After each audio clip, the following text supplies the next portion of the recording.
राष्ट्रिय महिला फुटबल प्रतियोगिता इतिहासको दस्तावेजमा सम्हालेर राख्नुस् यो प्रतियोगितालाई किनकि चितवनको इतिहासमा फुटबलको यो किसिमको सफल प्रतियोगिता हामीले पहिलो पटक हेर्न मौका पाएका छौं। What a tournament it was. Chitwan जिल्ला फुटबल संघले एउटा ऐतिहासिक फुटबल प्रतियोगिता सम्पन्न गरेको छ। यो प्रतियोगिता वर्षौंसम्म तपाईं हाम्रो सम्झनामा पक्कै पनि रहने नै छ। चैत 2 गतेदेखि 9 गतेसम्म चलेको राष्ट्रिय महिला फुटबल प्रतियोगिता भव्यताको साथ सम्पन्न भनेको छ।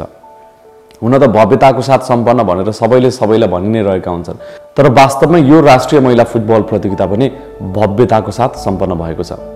चितवनमा फुटबलको यो किसिमको क्रेज हामीले यसअघि सायदै देखेका थियौं।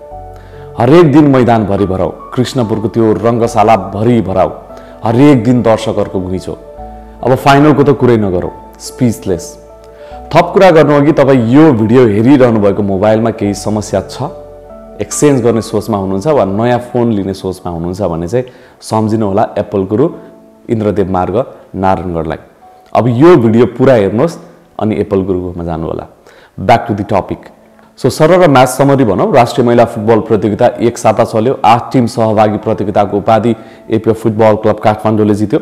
इलाम गोल्ड कपमा चाहिँ यसपटक फेरि एपीएफले फाइनलमा त्रिभुवन आर्मी फुटबल क्लब विरुद्धको यो डिपार्टमेन्टल डर्बी जित्यो।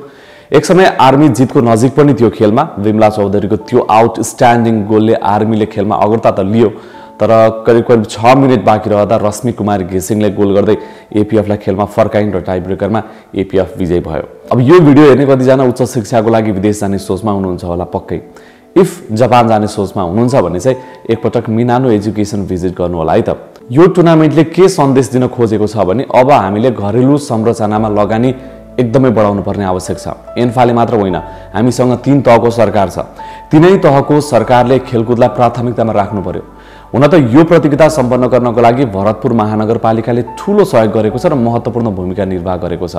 अब यो प्रतियोगिता नै हेरौँ न। फाइनलको दिन बिहान 8-9 बजेदेखि नै दर्शकहरू टिकटको लाइनमा थिए। टिकट खुलेको केही समयमा प्याराफिट भरि भरौ। धन्न आयोजकले दर्शकहरूको सुविधालाई मध्यनजर गर्दै बाहिर बसेर हेर्न मिल्ने व्यवस्था पनि गरेको थियो।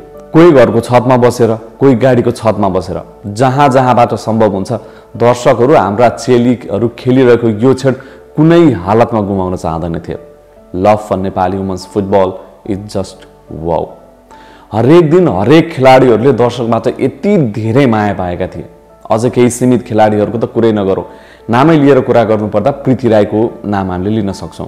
सुरक्षाकर्मीले खेलाडीहरूलाई उच्च सुरक्षा दिएर मैदानबाट बाहिर निकाल्नु पर्ने सम्मको अवस्था आएको थियो भनेपछि नेपाली महिला फुटबल प्रतिको माया, दर्शकहरूको माया कति छ भने यो बात पनि प्रष्ट हुन्छ।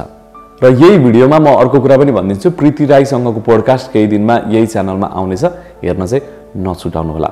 र हामीले खेलको कुरा गर्दैछौँ भने स्पोर्ट्स इन्जरी सम्बन्धी केही समस्या छ भने तपाईहरुले मेड प्लस स्पोर्ट्स क्लिनिकलाई सम्झन सक्नुहुनेछ। सो नेपाली महिला फुटबल प्रति पछिल्लो समय बढ्दै गएको क्रेजले के देखाउँछ भने नेपाली महिला फुटबल टिमको भविष्य उज्जवल छ। लगानी बढाऊ, खेलाडीहरूलाई सकेसम्म व्यस्त बनाऊ।